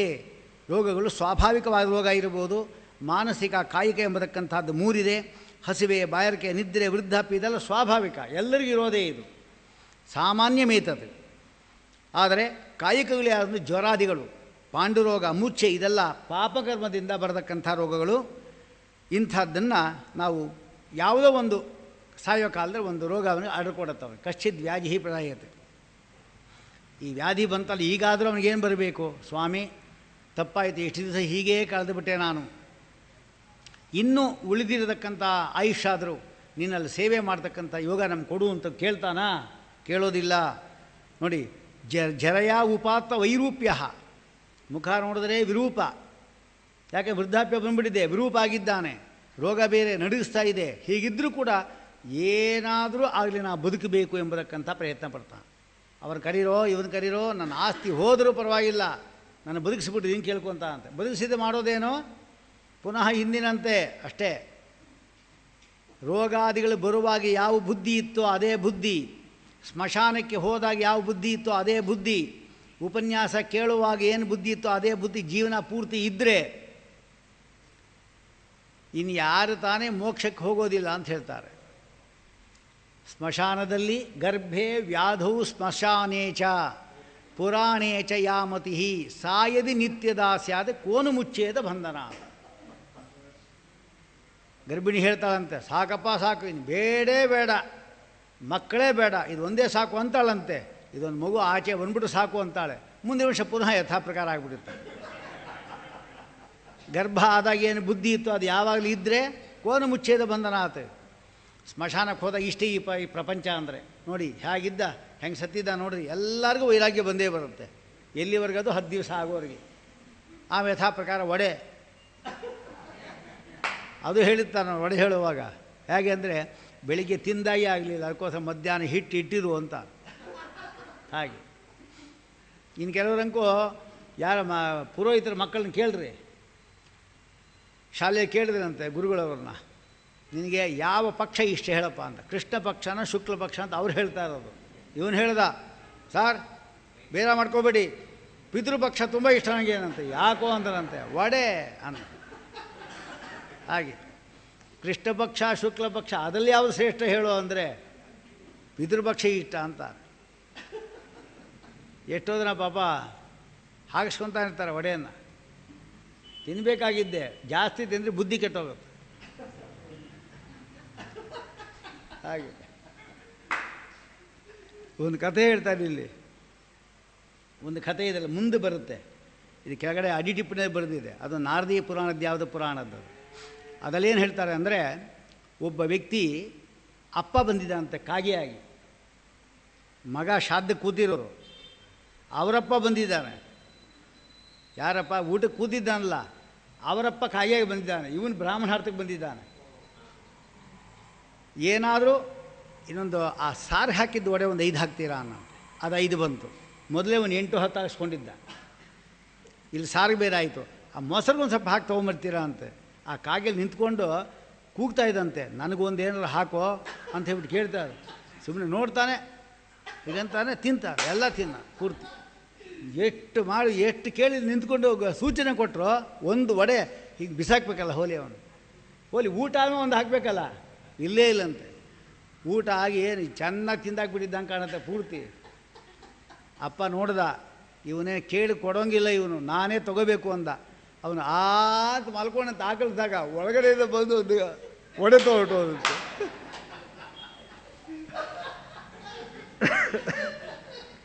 ಅದು ಎಲ್ಲಿ ತನಕ ತಿಂದಿರಬೇಕು? ಇಲ್ಲಿ ತನಕ ಇದ್ದರೆ ಮಾಡಲಿಕ್ಕೆ ಅಂತ ಆಕಳಿಸಿದ್ನಲ್ಲ, ಕಾಗೆ ಬಂದು ಎತ್ಕೊಂಡ್ರೆ ಒಂದು ಒಡೆ ಬೇಕಾದ್ರೆ ಬಾಯಿಂದ. ಅಂದರೆ ಈ ತಮಾಷೆ ಅಲ್ಲ, ತಮಾಷೆ ಆದರೂ ಆಶ್ಚರ್ಯ. ಪಿತೃ ಯಾರು ಬಂದಿರ್ತಾರೆ ನೋಡಬೇಕು ಅಂತ ಹೇಳಲಿಕ್ಕೆ ಅದು. ಅಂದರೆ ಈ ಪುಸ್ತಕದಲ್ಲಿ ನೋಡ್ರಿ, ಅದು ಕೆಳಗಡೆ ಟಿಪ್ಪಣಿಯಲ್ಲಿ ಕೊಟ್ಟಿದೆ, ನಾರದೀಯ ಪುರಾಣ ಅಂತ ಅದು ಬರೆದಿದೆ. ಅದರಲ್ಲಿ ಆ ಕತೆ ಹೀಗೆ, ಕಾಗೆಗಳ ಬಂದರು, ನಾಯಿಗಳಾಗಿ ಬಂದರೂ ಕೂಡ ಅವರು ಬಂದೇ ಇರ್ತಾರೆ, ಪಿತೃಗಳು ಬಂದಿರ್ತಾರೆ. ಈಗ ವಿಜಯದಾಸರ ಕತೆ ಗೊತ್ತಿಲ್ವೇನು ಅದರಲ್ಲಿ? ಕಾಶಿಗೆ ಬಂದಿದ್ದೇನೆ ಅಂತ ಬರೆಯುವಾಗ, ಯಾಕೆ ಅವ್ರು ಬಿಡ್ತಾಯಿದ್ರಿ, ನಿಮ್ಮಿಂದೇ ಬರ್ತಾಯಿದ್ದೆ, ಬರಲಿ ಬಿಡು ನಿಂಗೇನು ಅಂತೆ. ಆ ಕಾಶಿಗೆ ಹೋದಾಗ ಅವರ ಅಪ್ಪನ ಹೆಸರಲ್ಲಿ ಪಿಂಡ ಹಾಕಿಕೊಂಡು ಸತ್ತೋಯ್ತಂತ ಅದು. ಆಮೇಲೆ ಅಂದರೆ ಹೀಗೆಲ್ಲ ಯಾವ ರೂಪದಲ್ಲಿ ಬರ್ತಾರೆ ಗೊತ್ತಾಗೋದಿಲ್ಲ. ಅದಕ್ಕೆ ನಮ್ಮ ಮೂಗು ನೇರಕ್ಕೆ ನಾವು ವ್ಯವಸ್ಥೆ ಮಾಡ್ತಾ ಕೂತಿರಬಾರ್ದು. ಹಾಗೆ ಆದ್ದರಿಂದ ಯಥಾಶಾಸ್ತ್ರಂ ನಿರ್ಣೀತಃ ಯಥಾ ವ್ಯಾಧಿ ಚಿಕಿತ್ಸಿತಃ ನಾಶಮಂ ಯಾತಿ ಅಂತ. ಯಾವ ರೋಗಪ್ಪ ಅಂತ ಡಾಕ್ಟ್ರಿಗೆ ಗೊತ್ತಾಗೋದಿಲ್ಲ, ಅಂಥ ರೋಗ ಬರುತ್ತೆ, ಕಷ್ಟಪಡ್ತಾನೆ. ಆಗೇನು ಮಾಡಬೇಕು ಅಂದರೆ ಒಂದು ದಾನ ಕೊಟ್ಟು ಅವನ ವ್ಯಕ್ತಿ ನಾನು ಮಾಡತಕ್ಕಂಥ ಪಾಪ ಎಲ್ಲವನ್ನೂ ಇನ್ನೊಬ್ಬರ ಮುಂದೆ ಹೇಳ್ಕೊಡ್ಬೇಕಂತೆ. ತಾನು ಮಾಡತಕ್ಕಂಥ ಪಾಪ ಎಲ್ಲವನ್ನೂ ಇನ್ನೊಬ್ಬರ ಮುಂದೆ ಹೇಳ್ಬಿಡ್ಬೇಕಂತೆ. ಆಗ ಒಂದೇನು ಕೊಡಬೇಕಂತ. ಆಗೇನಾಗುತ್ತೆ ಅಂದರೆ ಈ ನರಕಕ್ಕೆ ಈ ಹೇಳಿದವಲ್ಲ ಮೇಲೆ ಮುಸಲ ಅದೆಲ್ಲ ಹೊಡೆದ್ರು ಅಂತ ಹೇಳ್ಬಿಟ್ಟು ನರಕಗಳು ಹೇಳಿದ್ರಲ್ಲ, ಆ ಯಾವ ನರಕಕ್ಕೆ ಹೋಗದೆ ಇರಬೇಕಾದ್ರೆ ಮೊದಲು ಒಂದು ಗೋದಾನ, ಆಮೇಲೆ ತಾನು ಮಾಡಿರ್ತಕ್ಕಂಥ ಪಾಪಗಳೆಲ್ಲವನ್ನು ಕೂಡ ಇನ್ನೊಬ್ಬರ ಮುಂದೆ ಹೇಳ್ಬಿಡೋದು. ಒಬ್ಬರ ಮುಂದೆ ಹೇಳಿದ್ರೆ ಸಾಕು, ಅದು ಒಬ್ಬ ಹೆಂಗಸರ ಮುಂದೆ ಹೇಳಿಬಿಟ್ರು ಅಂದರೆ ಅವರು BBC ಇದ್ದಾಗೆ ಎಲ್ಲ ಕಡೆ ಪ್ರಪಂಚ ಪೂರ್ತಿ ವ್ಯಾಪಾರ ಮಾಡಿಬಿಡ್ತಾರೆ. ಆದರೆ ಆಯಿತು ಇವನಿಗೆ ಅವನು ಏನು ಹೇಳಿ ಹೇಳಿ ಹೇಳಿ ಪಾಪ ಪೂರ್ತಿ ಹೊಡೆಯಿತು ಅವನು. ಆ ರೀತಿಯಾಗಿ ಹೋಗುತ್ತೆ. ಅದಕ್ಕೋಸ್ಕರ ಇನ್ನೊಬ್ಬರ ಮುಂದೆ ಹೇಳಬೇಕು ಅಂತ ಹೇಳ್ತಾ ಇದ್ದಾರೆ. ಅಥವಾ ಪ್ರಾಯಶ್ಚಿತ್ತೇಷು ಸರ್ವೇಷು ಕುರಿಯಾತ್ ಬ್ರಾಹ್ಮಣ ಭೋಜನಂ. ಯಾವುದೇ ಪ್ರಾಯಶ್ಚಿತ್ತ ಅಂದರೆ ಬ್ರಾಹ್ಮಣ ಭೋಜನವೇ ಪ್ರಾಯಶ್ಚಿತ್ತ, ಅದರ ಮುಂದೆ ಇನ್ನೊಂದಿಲ್ಲ. 12 ಜನ ಬ್ರಾಹ್ಮಣರು ನೀವು ಊಟ ಹಾಕಿದ್ರಿ ಅಂದರೆ ಒಂದು ಗೋದಾನ ಕೊಟ್ಟಾಗೆ. ಅದು ಎಷ್ಟು ಜನಕ್ಕೆ ಬ್ರಾಹ್ಮಣರಿಗೆ ಊಟ ಹಾಕ್ತಿರೋ ಹಾಕ್ರಿ. ಗೋದಾನ ಕಷ್ಟ ಕೊಡೋದು, ಆದರೂ ಕೂಡ ಬ್ರಾಹ್ಮಣಿಗೆ 12 ಜನಕ್ಕೆ ಊಟ ಹಾಕೋದು ಕಷ್ಟ ಏನಿಲ್ಲ. 12 ಜನಕ್ಕೆ ಇಲ್ಲಿ ಮಠದಲ್ಲಿ ಬಡಿಸ್ಬಿಟ್ರೆ ಆಯಿತು ಅಷ್ಟೇ. ನಾಳೆ 12 ಜನ ಬರ್ತಾರೆ, ಆಯಿತಾ ಅವರಿಗೆ. ಆದರೆ ಒಂದು ಸ್ವಲ್ಪ ಯೋಗ್ಯನಾಗಿರ್ತಕ್ಕಂಥ ವ್ಯಕ್ತಿಯನ್ನೇ ನಾವು ವ್ಯವಸ್ಥೆ ಮಾಡಬೇಕು. ಯೋಗ್ಯನಾಗಿರ್ತಕ್ಕಂಥ ವ್ಯಕ್ತಿ ಹೇಳಬೇಕು. ಯೋಗ್ಯ ಅಂದರೆ ಹಾಗೆ, ಯೋಗ್ಯ ಅಂತ ಗೊತ್ತಾಗೋದು ಹಾಗೆ ಶಾಸ್ತ್ರದ ಪ್ರಕ್ರಿಯೆ ಸರಿ ಗೊತ್ತಿರಬೇಕು ಅವನಿಗೆ. ಹಾಗೆ ಮಾಡಬೇಕು. ಯಾತಕ್ಕೋಸ್ಕರ ಮಾಡಬೇಕು ಅಂತ ಒಬ್ಬ ವ್ಯಕ್ತಿ ಇದ್ನಂತವನು. ಅವನು ಹೇಗೆ ಅಂದರೆ ಸವ್ಯಂ ಅಂದಂಥವನು ಪುರೋಹಿತ. ಓ ಆಗಿದೆ ಅನ್ನಂತೆ. ಸವಿ ಹಾಕೋ ಅಂದರೆ ಸವಿ ಆಗಿದೆ ಅನ್ನಂತೆ. ಅಪಸವ್ಯಂ ಅಂತೆ. ಓ ಅದು ಆಗಿದೆ ಅನ್ನಂತೆ. ಮಾಲಾಕಾರಹ ಅನ್ನಂತೆ, ಅದು ಆಗಿದೆ ಅನ್ನಂತೆ. ಏನಪ್ಪ ಎಲ್ಲ ಆಗಿದೆ ಅಂತ ಇದ್ದೆ ಅಂದರೆ 3 ಜನವರ ಹಾಕ್ಕೊಂಬಿಟ್ಟಿದ್ದಾನೆ. ಒಂದು ಇದು, ಒಂದು ಎಡೆಗೆ, ಒಂದು ಬಲಕ್ಕೆ 3 ಜನವರ ಹಾಕ್ಕೊಂಡ್ಬಿಟ್ಟಿದ್ದಾರೆ. ಯಾಕೆ ನೀವು ತಲೆ ಕೆಡಿಸ್ತೀರಿ ನಮಗೆ? ಅದು ಮಾಡಿ ಇದು ಮಾಡಿ ಕನ್ಫ್ಯೂಷನ್ ಮಾಡಿಸ್ಬಿಡ್ತೀವಿ. ಅದಕ್ಕೋಸ್ಕರವಾಗಿ 3 ಹಾಕ್ಕೊಂಬಂದ್ಬಿಟ್ಟಿದ್ದೀನಿ. ಯಾವುದಾಗುತ್ತೆ, ಮಾಲಾಕಾರೂ ಇದೆ, ಉಪವೀತ ಇದೆ, ಜನವಾರೂ ಇದೆ. ಹೀಗೆ ಇದು ಶಾಸ್ತ್ರ ಪ್ರಕ್ರಿಯೆ ಮಾಡೋ ಕೆಲಸ ಇದೆ. ಹಾಗೆ ಇಂಥವ್ರಲ್ಲೇ ಇರ್ತಾರೆ. ಹಾಗೆ ಅದಕ್ಕೆ ಹೇಳ್ತಾರೆ, ಶಾಸ್ತ್ರದ ಪ್ರಕ್ರಿಯೆ ಸರಿಯಾಗಿ ಗೊತ್ತಿದ್ದವ್ರಿಗೆ ಅದು ಆಶ್ಚರ್ಯ. ಸರಿಯಾದ ರೀತಿಯಲ್ಲಿ ಮಾಡ್ಕೊಂಡು ಹೋಗ್ತಾ ಇರ್ತಾರೋ. ಇಲ್ಲದೆ ಎಲ್ಲೂ ಕೂಡ ಏನು ಗೊತ್ತಾಗೋದೇ ಇಲ್ಲ ಅವರು. ಅಲ್ಲದೆ ಅಜೀರ್ಣ ಪ್ರಭವಾಹ ರೋಗ. ಹೋಲಿ ಅವನು ತಿಂದಿದ್ದು ಜೀರ್ಣ ಆಗುತ್ತಾ ಅಂತ ರೋಗದಲ್ಲಿ, ರೋಗ ಬರೋದೇ ಅಜೀರ್ಣದಿಂದ ಬರತಕ್ಕಂಥದ್ದು. ವಾಯು ಬೇರೆ ಉಸಿರಾಳಿಕಾಗ್ತಾ ಇಲ್ಲ. ಕಫ ಸಮೃದ್ಧ ನಾಡಿಕಃ, ನಾಡಿಗಳೆಲ್ಲ ಕಫ ಸೇರಿಕೊಂಡಿದೆ, ಉಸಿರ ಬರ್ತಾ ಇಲ್ಲ. ಆಮೇಲೆ ಗುರುಗುರಾಯತೆ, ಕಂಠ ಗುರು ಶಬ್ದ ಮಾಡ್ತಾಯಿದೆ ಅಂತ ಹೇಳ್ತಾರೆ. ಇಂಥ ಮಾಡಿದಾಗ ಕಡೆಗೆ ಶಯಾನಃ ಪರಿಶೋಚಿದ್ಭಿ, ಸುತ್ತಲೂ ಎಲ್ಲರೂ ಕೂಡ ಮಲಗಿದ್ದಾರಂತೆ. ಮಲಗಿದ್ದಾರೆ, ಸುತ್ತಲೂ ಬಂಧುಗಳೆಲ್ಲ ಬಂದು ಕೂತಿದ್ದಾರೆ. ಅವರು ಯಾವಾಗ ಸಾಯ್ತಾನೋ ಇವನು ಅಂತ ಅವ್ರು ಕಾಯ್ತಾ ಇದ್ದಾರೆ. ಆಮೇಲೆ ಇವರು ಬೇರೆಯವರೆಲ್ಲ ಬಂದು ನೋಡ್ಕೊಂಡು ಹೋಗ್ತಾ ಇದ್ದಾರೆ. ಅವನಿಗೆ ಗೊತ್ತಾಗ್ತಾನೆ ಇಲ್ಲ, ಯಾಕೆ ನಾನು ಎಲ್ಲ ಬಂದು ನೋಡ್ಕೊಂಡು ಹೋಗ್ತಾ ಇದ್ದಾರೆ ಅಂತ ಅವನು ಕೇಳ್ತಾ ಇದ್ದಾನೆ. ಅಂದರೆ ಸಾಯ್ತೀನಿ ಅಂತ ಗೊತ್ತಿಲ್ಲ ಇನ್ನು ಅಂತ ಅರ್ಥ ಆಯಿತು. ಎಲ್ಲರೂ ಬಂದು ನೋಡ್ಕೊಂಡು ಹೋಗೋದು ಒಂದು ಅರ್ಥ ಏನು, ಹೊಟ್ಟೋಗ್ತಾನೋ ಏನು ಅಂತ ನೋಡ್ಕೊಂಡು ಹೋಗೋದು. ಇಷ್ಟಾಗಿ ವಾಚ್ಯಮಾನೋಪಿ ಅಂದರೆ ನೋಡಿ, ಇವರು ನಿಮ್ಮ ಜೊತೆ ಕೆಲಸ ಮಾಡಿದವರು ಅಂತ ಜೋರ ಹೇಳಿದ್ರೆ ಹಿಂಗೇ ನೋಡ್ತಾ ಇರ್ತಾನೆ, ಏನು ಬುದ್ಧಿ ಇಲ್ಲ. ಔಟ್ ಇಷ್ಟಿದ್ದಾಗ ಎಷ್ಟು ಗಲಾಟೆ ಮಾಡಿದ್ವಿ ಬುದ್ಧಿ ಇದ್ದಾಗ. ಈಗ ಬುದ್ಧಿ ಇಲ್ಲ. ಬಂಧುಗಳು ಬಂದಿದ್ದಾರೆ, ಅವನ ಜೊತೆ 33 ವರ್ಷ ಕೆಲಸ ಮಾಡಿದವನು ಅವನು ಬಂದಿದ್ದಾನೆ, ಗುರ್ತಿರ್ಲಿಕ್ಕೆ ಆಗ್ತಾಯಿಲ್ಲ, ಹಂಗೇ ನೋಡ್ತಾ ಇದ್ದ. ಹೀಗೆ ಕುಟುಂಬ ಭರಣದಲ್ಲೇ ತನ್ನ ಜೀವನ ಪೂರ್ತಿ ಅವನು ವ್ಯಾಪಾರ ಮಾಡಿ ಕಡೆಗೆ ಎಲ್ಲರೂ ಕೂಡ ಅಳತಾ ಇರುವಾಗಲೇ ಆಗ ಅಸ್ತದೀಹಿ ಅಂದರೆ ಮರಣಕಾಲದಲ್ಲಿ ತಂದೆ ತಾಯಿ ಪ್ರಿಯ ಎಂದು ಕುಳ್ಕೊಳ್ತಾನೆ. ಬಿಸಿ ಬಿಸಿಯಾದ ನಿಟ್ಟುಸಿರು ಬಿಡ್ತಾನಂತೆ. ಬಾಯಾರಿಕೆ ಆಗುತ್ತೆ, ಹಾಸಿಗೆಲ್ಲ ಹೊರಳಾಡ್ತಾನೆ, ಮೂಚೆ ಬರುತ್ತೆ. ಹಾಸಿಗೆಯಿಂದ ನೆಲಕ್ಕೆ, ನೆಲದಿಂದ ಹಾಸಿಗೆ, ರಾತ್ರಿ ನಿದ್ದೆ ಬರೋದಿಲ್ಲ. ಲಜ್ಜೆ ಇಲ್ಲದೆ ಅಲ್ಲೇ ಮಲಮೂತ್ರ ವಿಸರ್ಜನೆ ಮಾಡ್ಕೊತಾನಂತೆ. ಆಗಲೂ ನೀರು ಕೇಳ್ತಾನೆ, ಈ ಸಂಪತ್ತಲ್ಲ ಯಾರಿಗೆ ಅಂತ ಆಲೋಚನೆ ಮಾಡ್ತೀನಿ. ಇಂಥ ಸಂದರ್ಭದಲ್ಲಿ ಕೂಡ ಇಷ್ಟು ಕಷ್ಟಪಟ್ಟು ಸಂಪಾದನೆ ಮಾಡಿದ್ದೀನಿ ಯಾರಿಗೆ? ನಮಗೆ ಆಗದೇ ಇರತಕ್ಕಂಥ ದುಡ್ಡು ಯಾರಿಗಾದರೂ ಏನು ಪ್ರಯೋಜನ ಹೇಳಿ ನೋಡೋಣ. ನಮಗಾಗದೇ ಇದ್ದಿದ್ದು, ಅದಕ್ಕೆ ನಾವು ಸಂಪಾದನೆ ಮಾಡಿದ್ದು ಮೊದಲು ನಮಗಾಗಿ ಮಾಡ್ಕೋಬೇಕನ್ನೋದನ್ನು. ನಮಗಾಗಿ ಅಂದ್ರೇನು? ಪರಲೋಕಕ್ಕೆ. ಅದೇ ಹೇಳೋದಲ್ಲಿ ಬುತ್ತಿ ಕಟ್ಟಿರೋ ಮನುಜ ಬುತ್ತಿ ಕಟ್ಟಿರೋ. ಬುತ್ತಿ ಕಟ್ಟಿದರೆ ಎತ್ತಲಾದರೂ ಉಣಬಹುದು. ಬುತ್ತಿ ಇತ್ತು ಅಂತ ಹೇಳಿದ್ರೆ ಎಲ್ಲಾದರೂ ಉಣಬಹುದಪ್ಪ. ಅದಕ್ಕೆ ಎಲ್ಲ ಮಕ್ಕಳು ಅಂತ ಅಂದ್ಕೊಂಡ್ರು, ಅವರೇ ಮಾಡಿದ್ರು, ಏನೂ ಇಲ್ಲ. ಕಡೆ ಶ್ರಾದ್ದ ಕೂಡ ಸರಿಯಾಗಿ ಮಾಡಿದ್ರೆ ಸಾಕು. ಇಷ್ಟು ದುಡ್ಡು ತೊಗೊಂಡಿದ್ದೀವಲ್ಲ ನಾವು, ಅವನ ಕರ್ತವ್ಯ ಅವನು ಮಾಡಿ ಮುಗಿಸಿದ್ದಾನೆ, ನಮ್ಮ ಕರ್ತವ್ಯ ನಾವು ಮಾಡಬೇಕು ಅಂತ ಜ್ಞಾನ ಬರಬೇಕೋ ಬೇಡವೋ? ಅದೆಲ್ಲ ಭದ್ರ ಮಾಡ್ತಾರೆ. ಇಂಥದ್ದೆಲ್ಲ ಆಗತ್ತಂತೆ. ಕಡೆಗೆ ಈ ಸಂಪತ್ತೆಲ್ಲ ಯಾರಿಗೆ? ಹರಿಯೇ ಪರಮಾತ್ಮನಿಗೆ ಕೆಲಸಕ್ಕೆ ಉಪಯೋಗ ಮಾಡೋಣ ಅಂದರೆ ಅಭ್ಯಾಸವೇ ಇಲ್ಲ. ಅಷ್ಟರಲ್ಲಿ ನೋಡ್ತಾ ಇದ್ದ ಹಾಗೆ ತನ್ನವರು ನೋಡ್ತಾ ಇರೋ ತಕ್ಷಣ ಸಾಯ್ತಾನೆ. ಆಗ ಅವನಿಗೆ ಒಂದು ಒಳ್ಳೆಯ ದಿವ್ಯದೃಷ್ಟಿ ಬರುತ್ತೆ. ಸತ್ತ ಮೇಲೆ, ಬದುಕಿದ್ದಾಗ ದಿವ್ಯದೃಷ್ಟಿ ಇಲ್ಲ, ಸತ್ತ ಮೇಲೆ ಏನಂತ, ಸ್ವಸ್ಥಾನಾಚ್ಛಲಿತೆ ಶ್ವಾಸೆ, ಉಸಿರಾಟ ಎಂಬತಕ್ಕಂಥದ್ದು ನಾಭಿಯಿಂದ ಮೇಲೆ ಮೇಲೆ ಮೇಲೆ ಮೇಲೆ ಮೇಲೆ ಬರ್ತಾ ಇದ್ದರೆ ಅವನು ಕೂಡ ಹೋಗುವಾಗ ಭೂಲೋಕದಿಂದ ಸ್ವರ್ಗ, ಅಂತರಿಕ್ಷ ಲೋಕ, ತಪೋಲೋಕ, ಜನೋಲೋಕ, ಸತ್ಯಲೋಕ, ಆಮೇಲೆ ವೈಕುಂಠ, ಹೀಗೆ ಹೋಗ್ತಾನಂತೆ. ತಲೆಯ ಮಧ್ಯದಿಂದ ಹೋಗಿರಬೇಕು ಪ್ರಾಣ ಹೋಗೋದಾದರೆ. ಆದರೆ ಉತ್ತಮರ ಪ್ರಾಣ ಎಲ್ಲೂ ಕೂಡ ನಾಭಿಯಿಂದ ಮೇಲೆ ಎಲ್ಲಿ ಹೋದರೂ ಪರವಾಗಿಲ್ಲ. ಸಾಮಾನ್ಯವಾಗಿ ಯಾರು ಜೀವನದ ಒಳ್ಳೆಯ ಕೆಲಸ ಮಾಡಿರ್ತಾರ ಅಂಥ ವ್ಯಕ್ತಿಗಳಿಗೆ ನಾಭಿಯಿಂದ ಮೇಲೆ ಪ್ರಾಣ ಹೋಗೋದು, ಹಾಗೆ ನಿಯಮ. ಆದರೆ ಅಧೋದ್ವಾರೇಣ ಗಚ್ಚಂತಿ ಪಾಪಿನಾಂ ಪ್ರಾಣವಾಯವ, ನಾಭಿಯ ಕೆಳಗಡೆನೇ ಅವರ ಪ್ರಾಣ ಹೋಗುತ್ತಂತೆ. ಯಾರ್ದು? ಅಧೋದ್ವಾರಗಳಿಂದಲೇ ಪಾಪಿಗಳ ಪ್ರಾಣ ಹೋಗೋದು. ಇವನು ಪಾಪಿಯಾಗಿದ್ದ ಅಂತ ಹೇಳಿದ್ರೆ ಅಧೋದ್ವಾರದಿಂದ ಹೋಗುತ್ತೆ. ಇಲ್ಲದ್ರೆ ಬಾಯಿ, ಮೂಗು, ಕಣ್ಣು, ಕಿವಿ, ನಾಲಿಗೆ, ಕಿವಿಗಳು ಎಲ್ಲಿ ಬೇಕೋ ಅಲ್ಲಿ ಹೋಗ್ಬೋದು, ಎಲ್ಲಿ ಹೋದರೂ ಪರವಾಗಿಲ್ಲ. ಇಷ್ಟಾಗಿ ಮೊದಲು ಕಿವಿ ಎಂಬುದು ವ್ಯತ್ಯಾಸ ಆಗುತ್ತಂತೆ. ನೋಡಿ, ಮುಖ್ಯ ಸತ್ತೋಗಿದ್ದಾನೆ ಇಲ್ಲೋ ಅಂತ ನಮ್ಗೆ ಗೊತ್ತಾಗೋದು ಹೇಗೆ? ಉಸಿರಾಡ್ತಾನೆ ಇರ್ತಾನೆ. ಈ ಕಿವಿ ನಾವು ನೋಡಿರ್ತೇವಲ್ಲ, ಅದು ಹಿಂಗೇನೋ ಒಂಥರ ತೊದ್ದಾಗೋಗಿರುತ್ತೆ ನೋಡಿ, ಸತ್ತಿದ್ದಾನೆ ಅಂತ ಅರ್ಥ.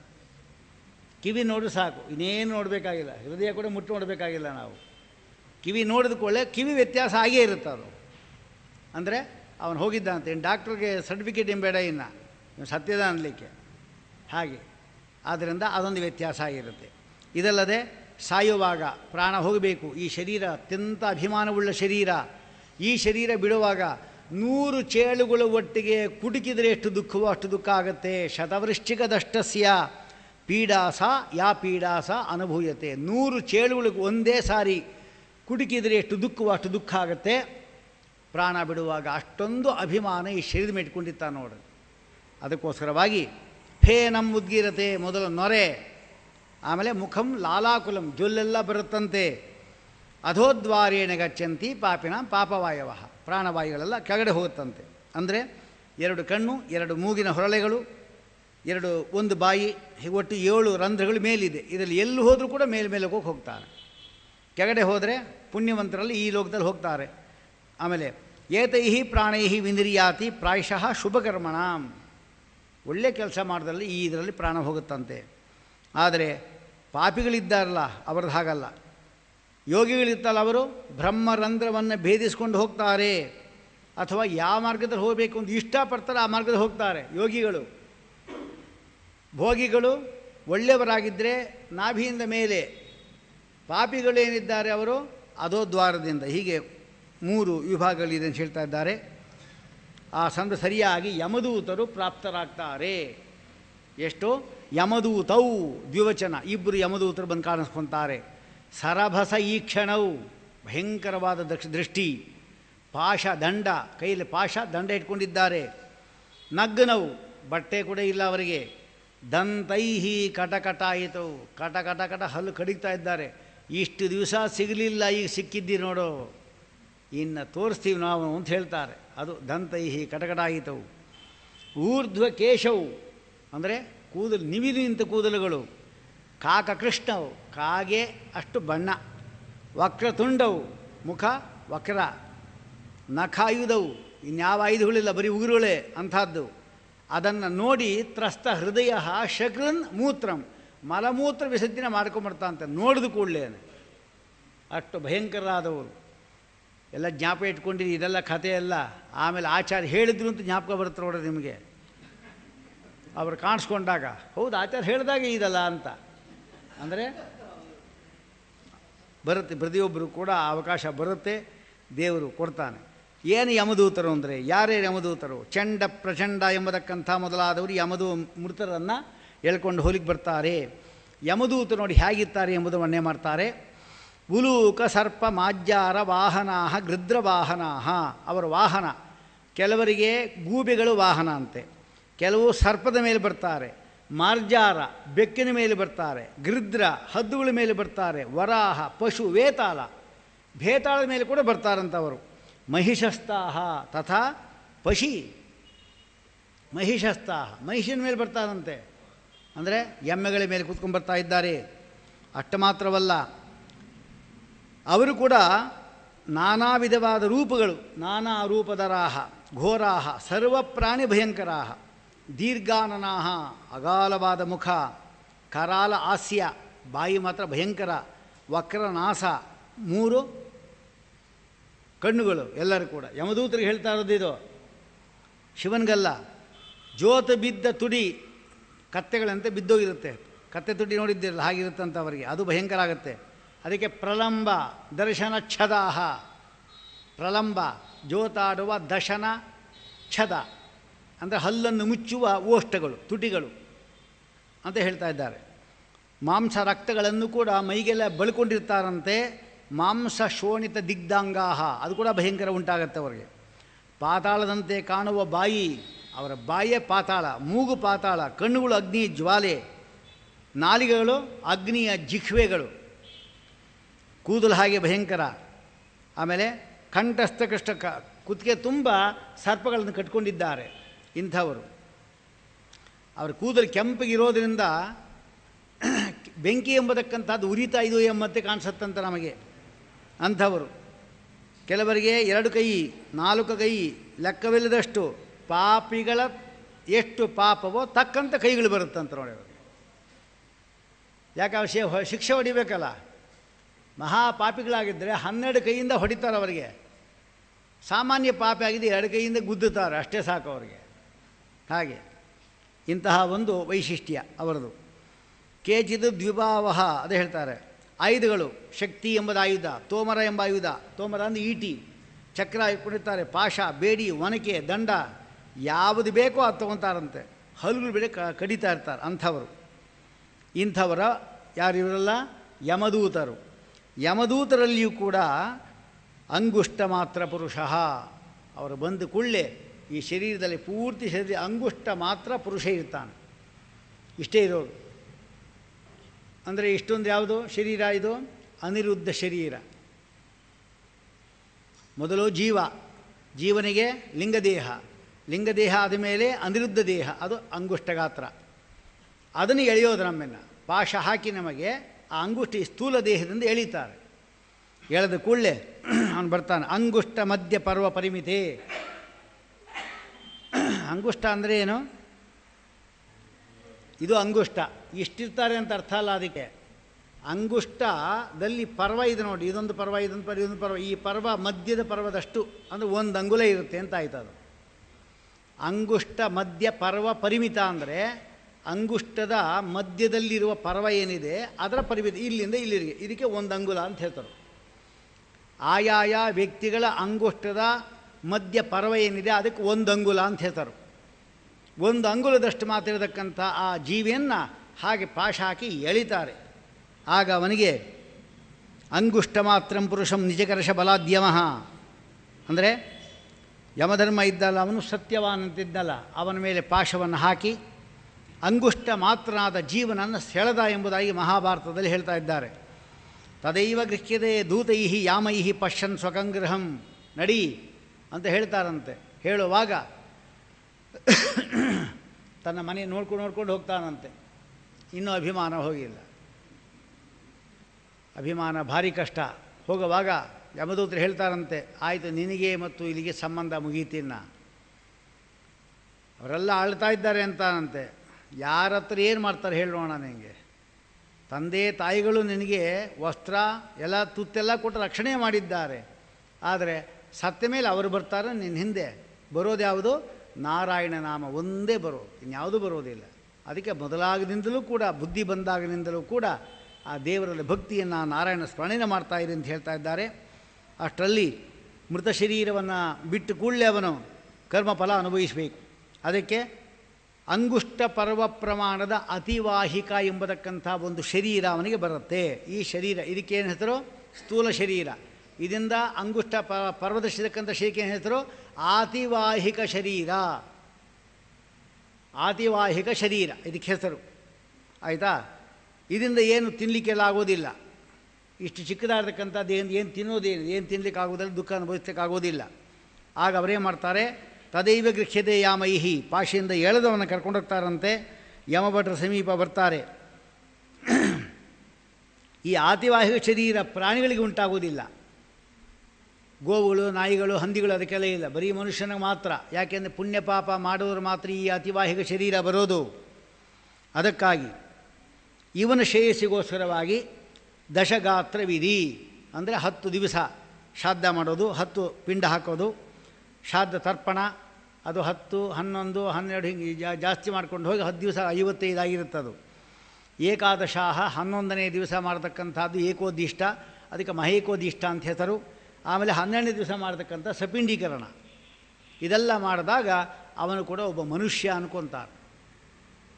ಇದಕ್ಕೋಸ್ಕರ ಇಷ್ಟು ಕಷ್ಟಪಡಬೇಕು ಅಂತ ಹೇಳ್ತಾ ಇದ್ದಾರೆ ಅವನು. ಆಗ ಯಾತನಾ ದೇಹ ಮಾವೃತ್ಯ ಎಳ್ಕೊಂಡ್ಬಂದು ಕೂಡ ಅವನೇ ಮಾಡ್ತಾರೆ ಅಂದರೆ ಯಾತನಾ ದೇಹ ಅಂತಿರುತ್ತೆ, ಅದಕ್ಕೆ ಅವನನ್ನು ಸೇರಿಸ್ತಾರೆ. ಆಮೇಲೆ ನಯತೋ ದೀರ್ಘಮಧ್ವಾನಂ, ಬಹಳ ದೂರ ನಡಿಬೇಕು ನಡಿ ಅಂತ ಹೇಳ್ತಾರಂಥವರು. ಆಗ ದೂರ ಹೊಡಬೇಕು ಅಂತ ಹೋಗ್ತಾ ಇದ್ದಾನೆ.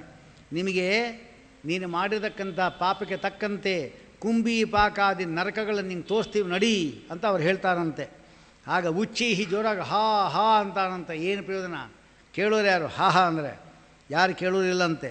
ಈ ಮಧ್ಯದಲ್ಲಿ ಅವ್ನು ಕರ್ಕೊಂಡು ಬರ್ತಾ ಇದ್ದರೆ ಶ್ವಭಿಹಿ ಪತಿ ಭಕ್ಷಮಾನ, ಹುಲಿ ಸಿಂಹದಂತೆ ಇರತಕ್ಕಂಥ ನಾಯಿಗಳು ಓಡಿ ಬರೋದು, ಅವನ ಮಾಂಸವನ್ನು ಕಿತ್ಕೊಂಡು ಹೋಗೋದು. ಇದ್ರ ಮಧ್ಯೆ ಹದ್ದುಗಳು ಬೇರೆ, ಅದು ಬೇರೆ ಇರುತ್ತೆ, ಅದೆಲ್ಲ ಬಂದು ಮಾಂಸವನ್ನು ಕಿತ್ಕೊಂಡು ಹೋಗೋದು. ಕೆಲವು ಕಣ್ಣಿಗೆ ಕುಟ್ಕತ್ತೆ ಬೇಕಾದ್ರೆ, ಕಣ್ಣೇ ಇಲ್ಲ ಮಾಡಾಕ್ಬಿಡುತ್ತೆ ಬೇಕಾದ್ರೆ. ಆ ರೀತಿಯಾಗಿರ್ತಕ್ಕಂಥ ದುಃಖಗಳು ಅನುಭವಿಸಬೇಕಾಗತ್ತೆ. ನಾಯಿಗಳೇ ಬೇರೆ. ಅದಕ್ಕೆ ದೀರ್ಘಮಧ್ವಾನ ಅಂತ ಹೇಳ್ತಾ ಇದ್ದಾರೆ, ಬಹಳ ದೂರ ಹೋಗಬೇಕು ಅಂತ. ನಿಧಾನಕ್ಕೆ ಹೋಗೋಗಿಲ್ಲ, ವೇಗವಾಗಿ ಹೋಗಬೇಕು. ಯಾಕೆಂದರೆ 86,000 ಯೋಧನ ಇರತಕ್ಕಂಥದ್ದು, ಅದನ್ನು ಸುಖವಾಗಿ ಕ್ರಮಿಸಬಹುದು ಬೇಕಾದ್ರೆ ದಾನ ಮಾಡಿದರೆ. ಆದರೆ ದುಃಖದಿಂದ ಕ್ರಮಿಸಬೇಕಾಗತ್ತೆ. ಇದರ ಮಧ್ಯದಲ್ಲಿ ಕಾಲಪಾಶ ಎಂಬತಕ್ಕಂಥ ಒಂದು ಪಾಶ ಹಾಕ್ತಾರೆ ಕುತ್ತಿಗೆಗೆ, ವಜ್ರ ನಿರ್ಮಿತವಾರತಕ್ಕಂಥ ಸಂಕೋಲೆ ಬೇಡಿ ಅದಕ್ಕೆ ಹಾಕಿ ಚೆನ್ನಾಗಿ ಥಳಿಸಿ ಹೊಡೆದು ಕರ್ಕೊಂಡು ಹೋಗ್ತಾ ಇದ್ದ ದಾರಿಯಲ್ಲಿ ಅವನಿಗೆ ಬಾಯರಿಕೆ ಕ್ಷುತ್ ತ್ರಿಟ್ ಪರೀತೋ ಅರ್ಕ ದಾವಾನಲಾ ನಿಲೈಹಿ, ಜೋರ ಗಾಳಿ ಬೀಳಿಸೋದು ಅಥವಾ ಸೂರ್ಯನ ಪ್ರಖರವಾದ ಕಾಂತಿ ಇದೆಲ್ಲ ನೋಡಿದಾಗ ಬೆಂದು ಹೋಗಿರ್ತಾನೆ. ಏಟುಗಳು ಬೇರೆ ಮಧ್ಯ, ಎಲ್ಲಿಯೂ ಕೂಡ ಒಂದು ವೃಕ್ಷ ದಾರಿಯಲ್ಲಿ ಇಲ್ಲ. ನ ತತ್ರ ವೃಕ್ಷಛಾಯಾ ಸಂತಿ, ಅಲ್ಲಿ ಏನೂ ಇರೋದಿಲ್ಲ. ಅಂತಹ ಜಾಗದಲ್ಲಿ ಬೆನ್ನಿನ ಮೇಲೆ ಬೀಳತಕ್ಕಂಥ ಛಾಟಿ ಏಟುಗಳು ಬೇರೆ, ಇಂಥದ್ದು ಎಲ್ಲ ಹಾಕಿ ನಿರಾಶ್ರಮ ಉದಕ್ಕೆ ಬಂದು ತತ್ರ ಶಾಂತಃ ನಿಂತ್ಕೊತಾನಂತೆ. ಈಟಿ ತಗೊಂಡು ಚುಚ್ತಾರೆ, ನಡಿ ತುಂಬ ದೂರ ಹೋಗಬೇಕು ಅಂತ ಹೇಳ್ತಾರಂತೆ. ಸರಿ, ಅಷ್ಟಾಗಿ ಈ ಮಧ್ಯೆ ದಾರಿಯಲ್ಲಿ ಹೋಗುವಾಗ ಶ್ವಾನ, ನಾಯಿಗಳು, ವ್ಯಾಘ್ರಗಳು, ವೃಕ, ಕಂಕ ಅಂದರೆ ಹದ್ದು ವಿಶೇಷ ಅವುಗಳು, ಮಹಿಷ, ಋಷಭ, ಶೃಂಗಾಗ್ರ್ಯ ಎಮ್ಮೆಗಳು ಮೊದಲಾದವುಗಳೆಲ್ಲ ಬಂದು ಕೊಂಬಿನಿಂದ ಬೇರೆ ತಿವಿಯೋದು, ನಮ್ಮದು ಒಂದು ಇರಲಿ ಎಂಬುದಾಗಿ ಅದು ಕೂಡ ಮಾಡುತ್ತಂತೆ. ಇಷ್ಟೆಲ್ಲ ಹಾಕಿ ದಾರಿಯಲ್ಲಿ ಹೋಗುವಾಗ ಮುಗ್ಗರಿಸಿ ಬೀಳ್ತಾನಂತೆ. ಅಳತಾ ಬರ್ತಾ ಇದ್ದಾನೆ. ಇಷ್ಟು ಜನ ರಕ್ಷಣೆ ಮಾಡಿದೆ, ಮನೆಯಲ್ಲಿ ಒಬ್ಬರು ನನ್ನ ಹಿಂದೆ ಬಂದಿಲ್ವಲ್ಲ ಪಾಪಿಗಳು ಅಂತ ಬೈಕೊಂತಾನಂತೆ. ಈಗ ಆಮೇಲೆ ಒಂದು ಸರಿ ಹಿಂಗೆ ತಿರುಗಿ ನೋಡ್ತಾ ಅಂತಾರೆ ಕೆಳಗಡೆ ಊರಲ್ಲಿ, ಎಲ್ಲಿ ಸತ್ತಿದ್ನೋ ಅಲ್ಲಿ ಮನೆಯಲ್ಲಿ, ಅಲ್ಲಿ ಗಲಾಟೆ ಅಂತಲ್ಲ ಮಕ್ಕಳದು, ಆ ಊರದೆಲ್ಲ ಗಲಾಟೆ ಅಂತ. ಏನು ಗಲಾಟೆ ಅಂದು ಅಂದರೆ ಅವನು ಸಾಯುವಾಗ ದೇಹವನ್ನು ಹೀಗೊಂದು ಮಾಡಿ ಸತ್ತೋಗಿದ್ದಾನ. ಅಂದರೆ ಕಾಲನ್ನು ಉದ್ದ ಮಾಡಿ ಸತ್ತೋಗಿದ್ದಾನೆ. ಮುಡಿತ್ಲಿಕ್ಕೆ ಬರೋಲ್ಲ, ಮಡಿತ್ಲಿಕ್ಕೆ ಬರದೆ ಒಳಗಡೆ ಹೋಲಿಕ್ಕಾಗಲ್ಲ. ಒಂದು ಆ ಬಾಗಿಲು ತೆಗಿಬೇಕು, ಬಾಗಿಲೇ ಕಿತ್ತಾಕ್ಬಿಡಬೇಕು, ಅಥವಾ ಇವನ ಕಾಲು ಕತ್ತರಿಸ್ಬೇಕು. ಯಾವ್ದು ಮಾಡಬೇಕು ಅಂತ ಕೇಳ್ತಾರಂತೆ ಪುರೋಹಿತರು. ನೋಡಮ್ಮ ಹೀಗಾಗಿದೆ ಅಂತ. ಅಯ್ಯೋ ಮನೆಗೆ ಹೊಟ್ಟೋದ್ರೆ ಗತಿಯನ್ನು ನಾವು ಬದುಕೋದು ಹೇಗೆ, ಇವನು ಹೇಗಿದ್ದು ಹೋಗಿದ್ದು ಇವನ ಕಾಲೇ ಕತ್ತರಿಸಿ ಹಾಕ್ಬಿಡಿ ಅಂತ ಒಟ್ಟು ಹಾಗೆ ಹೇಳಿದ್ದಾರೆ ಇಲ್ಲಿ. ಅಂದರೆ ಅರ್ಥ ಏನು? ಹೋದವನು ಹೋದ ನೋಡಿ, ಎಷ್ಟು ಅಭಿಮಾನ ದೇಹ ಮೇಲೆ ಇದ್ದಿದ್ದು. ಹೋದವನು ಹೋದ, ನಾವಾದರೂ ಬದುಕಿರೋ ಬೇಡವಾ? ಅದಕ್ಕೋಸ್ಕರವಾಗಿ ಅವನ ಕಾಲೇ ಕತ್ತರಿಸ್ಬಿಡಿ, ಬಾಗಿಲು ಮಾತ್ರ ತೆಗಿಬೇಡಿ ಅಂತ ಹೇಳ್ತಾರಂತ. ಅಂದರೆ ಇಂಥದ್ದೆಲ್ಲ ಇರುತ್ತೆ. ಇಂಥವ್ರು ನೋಡಿ ಅವನು ಇವರಿಗಾಗಿ ನಾನು ಅನ್ಯಾಯ ಕಷ್ಟಪಟ್ಕೊಂಡಲ್ಲ, ಹಗಲು ರಾತ್ರಿ ದುಡಿದು ಹಾಕಿದೆ ದುಡ್ಡನ್ನ, ದಾನವೂ ಮಾಡಲು ನಾನು ತಿಂದಿಲ್ಲ, ಈ ಪಾಪಿಗಳೆಲ್ಲ ಕೊಡಬೇಕಾಯ್ತಲ್ಲ ಅಂತ ಆಗಿ ಬೇಜ ಮಾಡ್ಕೊತಾನಂಥ ವ್ಯಕ್ತಿ. ಅಂಥ ಸ್ಥಿತಿಗೆ ತರಬಾರ್ದು ಯಾವತ್ತೂ ಕೂಡ ನಾವು ಆ ಜೀವವನ್ನು. ಆದ್ದರಿಂದ ಅವನು ಕೊಟ್ಟಿರತಕ್ಕಂಥ ದುಡ್ಡಿಂದ ಬೇಕಾದಷ್ಟು ದಾನಗಳನ್ನು ಮಾಡಿ ಅವನು ಸಂತೋಷಪಡಿಸಿ ಆ ನರಕದಲ್ಲಿ ಯಾವ ದುಃಖವೂ ಆಗಬಾರದು. ಆ ರೀತಿ ಮಾಡುವವನೇ ನಿಜವಾದ ಪುತ್ರ. ಇಲ್ಲದೇ ಇದ್ದರೆ ಇವನು ಸರದಿ ಬರುತ್ತೆ ಹಾಗೇನೆ. ಇವನು ಸರದಿ ಅಂದ್ರೇನು? ಇವನು ಏನು ಮಾಡಿದೋ ಅದೇ ರೀತಿ ಸರದಿ. ಒಬ್ಬ ಹೆಂಡತಿಗೆ ವಶನಾಗಿರ್ತಕ್ಕಂಥ ಒಬ್ಬ ವ್ಯಕ್ತಿ ತಂದೆ ಚೆನ್ನಾಗಿ ನೋಡ್ಕೊತಾ ಇದ್ದ. ಮೊದಲು ಅವನಿಗೊಂದು ಬೆಳ್ಳಿ ತಟ್ಟೆ ಬೇರೆ ಕೊಟ್ಟಿದ್ದ ಊಟಕ್ಕೆ, ಅಪ್ಪನಿಗೆ ಅಂತ ತುಂಬ ಮುದ್ದಿನಿಂದ ಸಾಕಿದ್ದ ನನ್ನ ಅಂಥೇಳಿ ಇತ್ತು. ಆ ಹೆಂಡತಿ ಬಂದು ಕೂಡಲೇ ಅವಳು ವಶ ಆಗಿಬಿಟ್ಟ, ಅಪ್ಪನ ಬಿಟ್ಬಿಟ್ಟ. ಅದನ್ನು ಒಂದು ಕೋಣೆ ಕೊಟ್ಟಿದ್ದು, ಒಳ್ಳೆಯ ಒಂದು ಮಂಚ ಎಲ್ಲ ವ್ಯವಸ್ಥೆ ಮಾಡಿದ್ದ. ಅಪ್ಪ ಚೆನ್ನಾಗಿ ಮಲ್ಕೊಳ್ಳಿ ಪಾಪ ಆರಾಮಾಗಿ ಅಂತೆಲ್ಲ ವ್ಯವಸ್ಥೆ ಮಾಡಿದ್ದ. ಮೊದಲು ಈ ದುರ್ಬುದ್ಧಿ ಇದ್ದಿಲ್ಲ. ಅದಾದ ಮೇಲೆ ಹೆಂಡತಿ ಬಂದು ಕೂಡ ಅವನು ಹೇಳ್ತಾನೆ, ಅವಳು ಹೇಳ್ತಾಳೆ, ಇಷ್ಟು ದೊಡ್ಡ ರೂಮ್ ಯಾತಕ್ರಿ ಅವರಿಗೆ, ಸುಮ್ಮನೆ ನಮ್ಮ ಮಕ್ಳಿಗೆ ಓದ್ಲಿಕ್ಕೆ ಆಗುತ್ತೆ, ಮತ್ತು ಎಲ್ಲಿ ಹಾಕೋದು ಅಂತ. ಆ ಹಿಂದ್ಗಡೆ ಒಂದು ಸಿಮೆಂಟಲ್ಲಿ ಹಾಕ್ತಾ ಇದ್ದಲ್ಲ ಗುಡಿಸ್ಲು ಅಲ್ಲವ್ರನ್ನ ಅಂತ. ಆಯಿತು ಅಂದ, ತಂದ ಅಲ್ಲೊಂದು ಬೇರೆ ಒಂದು ಯಾವುದೋ ಇದಿತ್ತು ಗುಡಿಸ್ಲು ಮಂಚ ಇತ್ತು ಮುರುಕದ, ಅಲ್ಲಿ ಹಾಕಿದ, ಅಲ್ಲೋ ಮಲ್ಕೊಂಡು ಅಂತ ಹೇಳ್ದ. ಬೆಳ್ಳಿ ತಟ್ಟೆ ಯಾತಕ್ರಿ ಅವನಿಗೆ, ನಮ್ಮ ಮಕ್ಳಿಗಾನ ಆಗುತ್ತೆ ಅಂತ ಹೇಳಿಲ್ಲು. ಕರೆ ಒಂದು ಬೌಲ್ ಬರುತ್ತಲ್ಲ, ಯಾವುದು ಮಣ್ಣಿಂದು, ಅದನ್ನು ಕೊಟ್ಟ, ಅದು ಇಟ್ಕೊ ಅಂತ ಹೇಳಿಬಿಟ್ರು. ಅವನಿಗೆ ಒಬ್ಬ ಮಗ ಹುಟ್ಟದ. ಅವನಿಗೆ ಈ ಒಂದು ಇದರಲ್ಲಿ ಆ ತಾತ ಇಲ್ಲಿ ಬಂದ ಮೇಲೆ ಇಲ್ಲೊಬ್ಬನ ಮಗ ಹುಟ್ಟದ.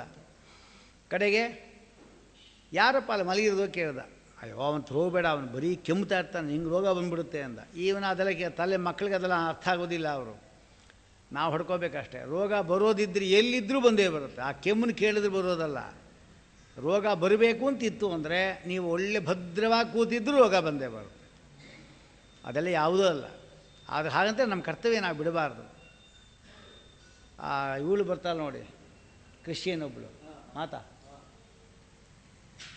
ಅವಳ ಕಥೆಯಲ್ಲಿ ನೋಡಿದ್ರೆ, ಇರಲಿ ಯಾರೇ ಆಗಿರಲಿ, ಅವಳ ಕಥೆ ನೋಡಿದ್ರೆ ಹೇಗೆ ಅಂದರೆ, ಹಿಂದೂಗಳ ಶರೀರವನ್ನು ಕಾಲರ ಮತ್ತು ಈ ಪ್ರಚಂಡ ರೋಗಗಳು ಬಂದ್ಬಿಟ್ಟು ದಾರಿಯಲ್ಲಿ ಬಿಸಾಕ್ಬಿಟ್ಟಿದ್ರಂತೆ.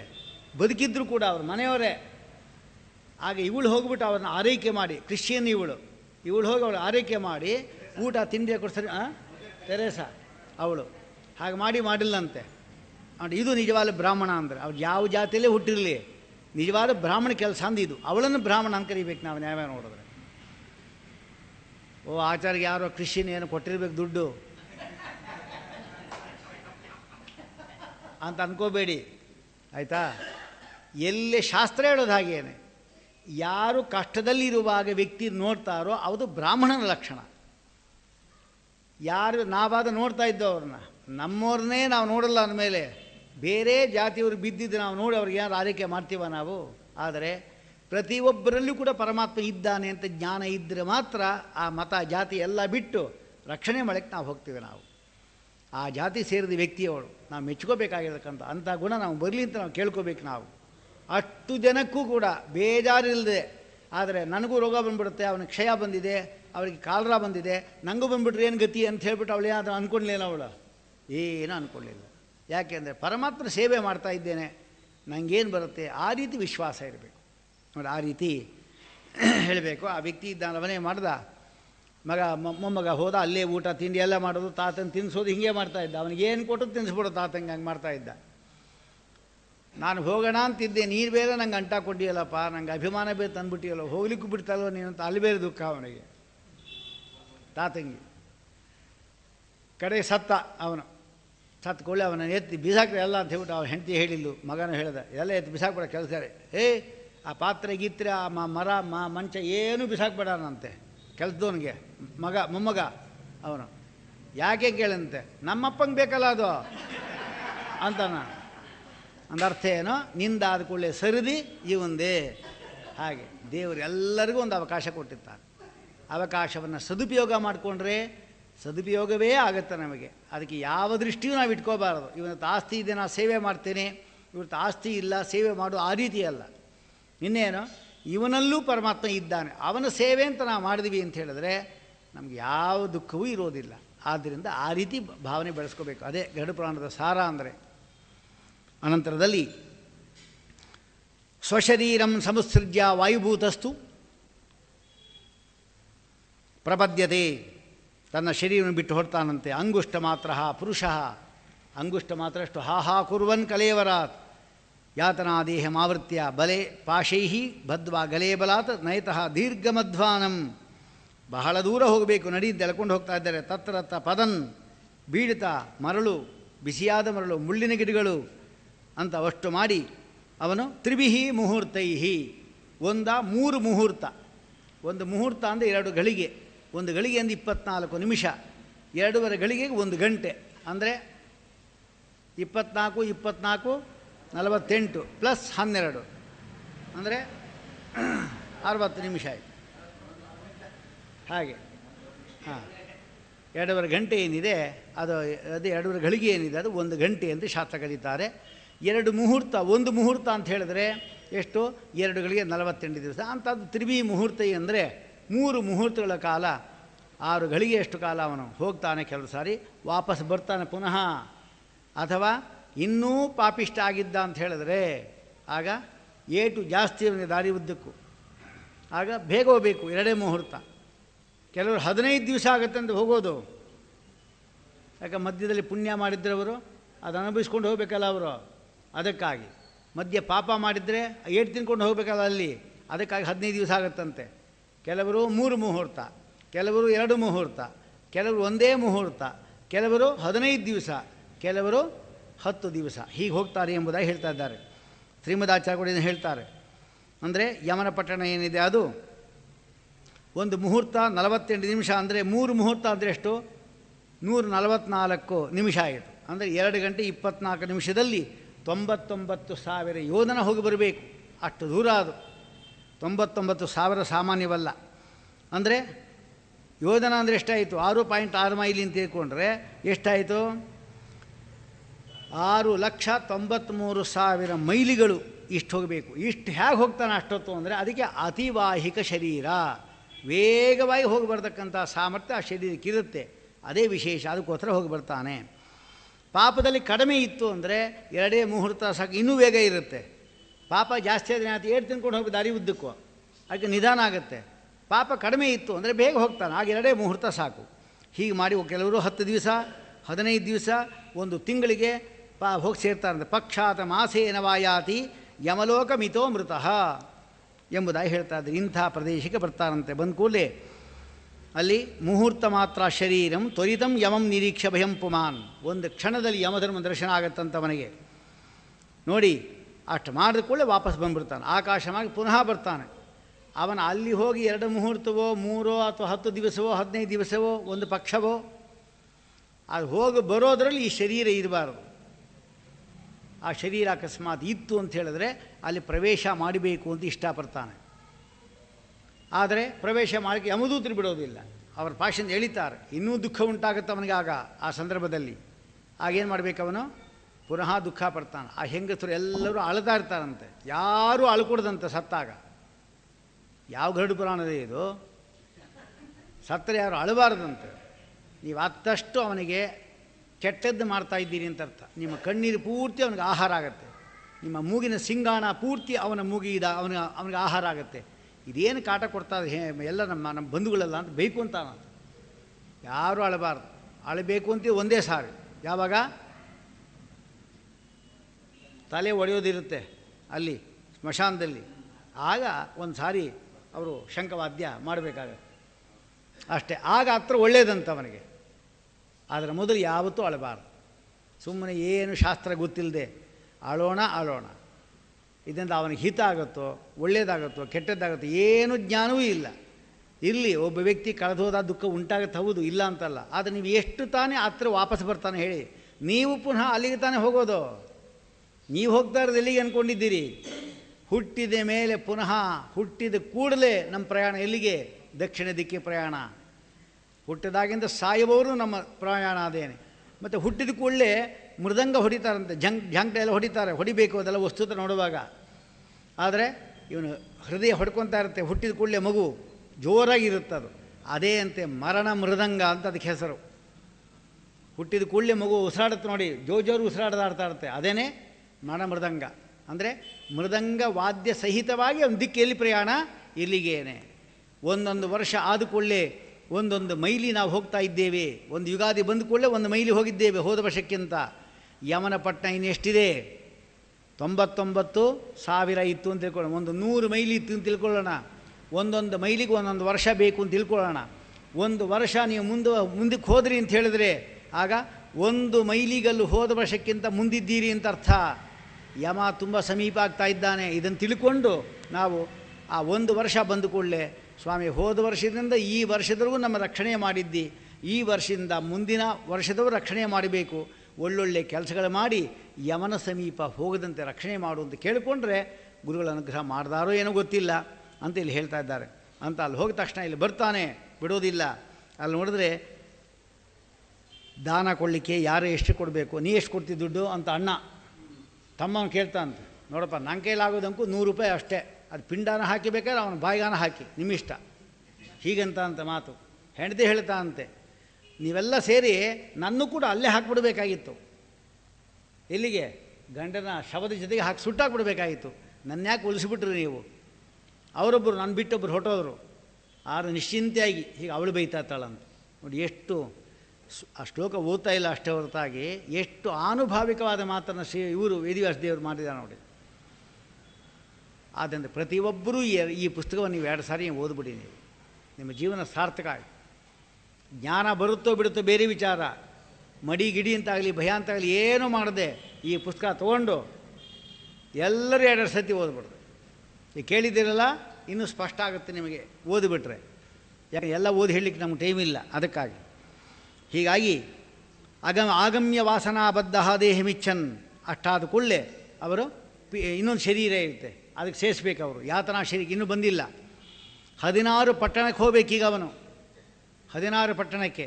ಆ 16 ಪಟ್ಟಣಕ್ಕೆ ಹೋಗೋಕ್ಕಿಂತ ಮೊದಲು 10 ದಿವಸ ಒಂದೊಂದು ದಿವಸಕ್ಕೆ ಒಂದೊಂದು ಪಿಂಡ ಇಡ್ತಾರೆ. ಅದಕ್ಕೆ ಏಕೋದ್ದಿಷ್ಟ ವಿಧಿಯಿಂದ ಆ ಸತ್ತವರನ್ನು ಮಾತ್ರ ಉದ್ದೇಶ ಮಾಡಿ ಇಡುವ ಪಿಂಡಕ್ಕೆ ಏಕೋದ್ದಿಷ್ಟ ಶ್ರಾದ್ದ. ಈಗ ಈ ಪಕ್ಷ ಮಾಡಿದಾರಲ್ಲ, ಅದು ಯಾವ ರೀತಿ ಪಕ್ಷ ಅಂದರೆ ಏನು, ಮಹಾಲಯ ಅಂದರೆ ಏನದು? ಏಕೋದ್ದಿಷ್ಟ ಪಾರ್ವಣ ರೂಪವಾದದ್ದು ಅಂತ ಹೆಸರು ಅದಕ್ಕೆ.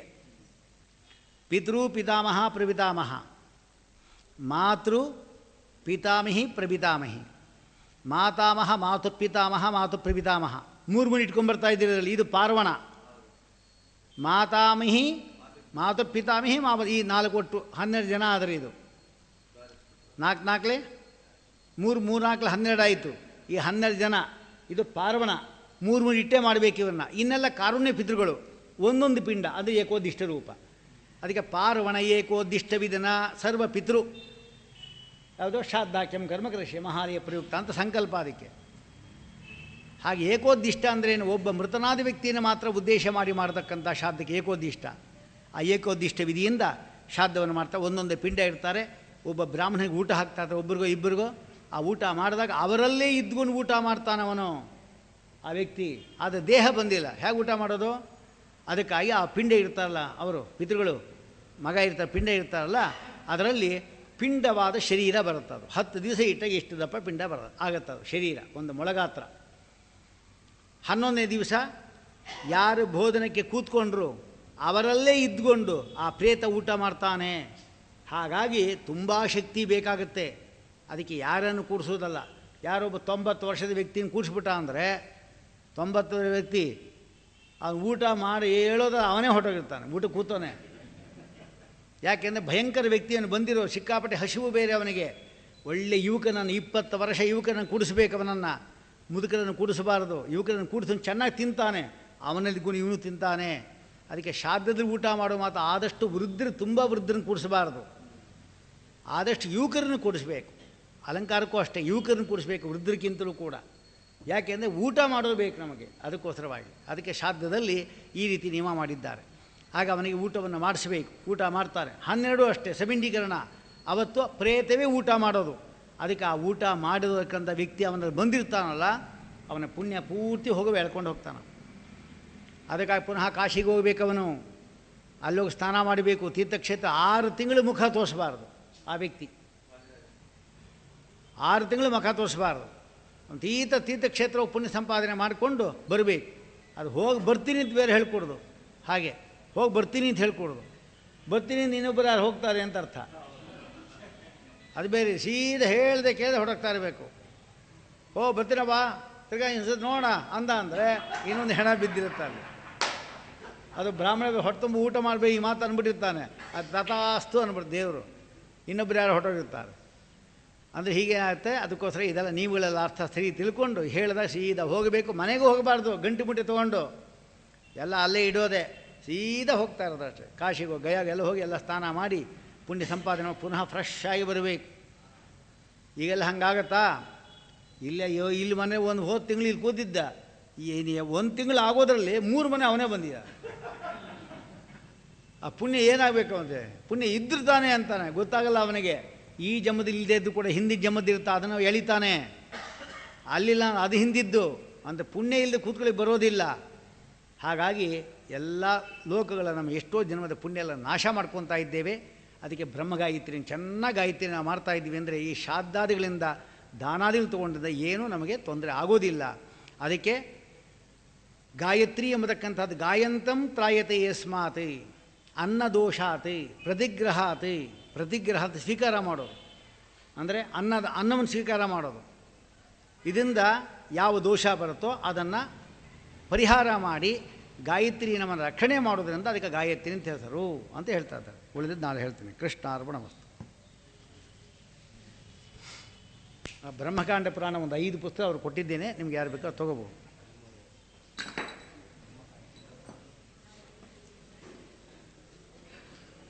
ಸಾಕ್ಬಿಡಿ ಇದ್ರೆ ಬನ್ನಿ ತಗೊಳ್ಳಿ, ಬನ್ನಿ ಬೇಗ ತಗೊಳ್ರಿ. ಆಚಾರ್ಯ ಹೋಗೋದಿದೆ, ಆಚಾರ್ಯ ಬರ್ತಾರೆ ಅಂತ ಹೇಳಪ್ಪ.